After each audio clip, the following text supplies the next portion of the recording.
In your letter to our shareholders, you referenced that the banks that failed last year is not evidence of a system failure. It's actually quite the opposite. It means the system is working. What did you mean by that? So Dom, you know my background, right? So I have this thing about stereotypes. So anytime you put a label on anything, I have to tend to look a little bit deeper and look below the surface. And I think if you go back a bit to the financial crisis back in 08, 09, coming out of that crisis, there was a commitment made and a goal made by the US to be the strongest financial system that we had. And if you think about it today, we have twice the capital that we had back then. We have probably 3 times, maybe more, the liquidity that we had. There's much more transparency. We actually do stress tests every year. The results are published publicly, right? So there's been a lot that has changed over time to strengthen the banking industry. But when you look at the institutions that failed, they were slightly different than the group of banks that sort of fit that profile.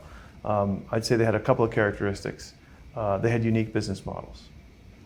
Maybe more important than anything else, they grew really, really rapidly. In one case, almost 300% in a very short period of time.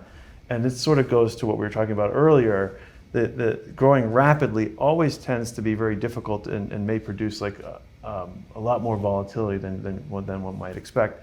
I think the thing for me, though, that was really a differentiator is it's really important to understand that those banks, because they grew so rapidly, were not really under a lot of the same of those rule changes and those things that applied to us. They didn't do the stress tests.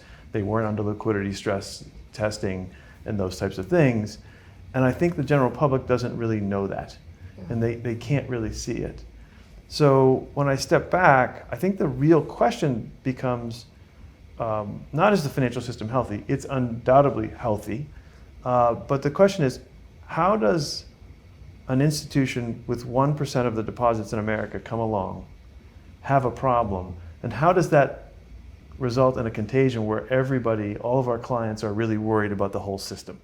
Like, the work we've done and the things that have been done by ourselves and by regulators has actually gone to work against that. The industry is really strong. I think we have to really start thinking about trust. So how does M&T build trust? How does the industry build trust? How do we let people understand the strength of the financial system that we have so we can enjoy the benefits, to our constituents?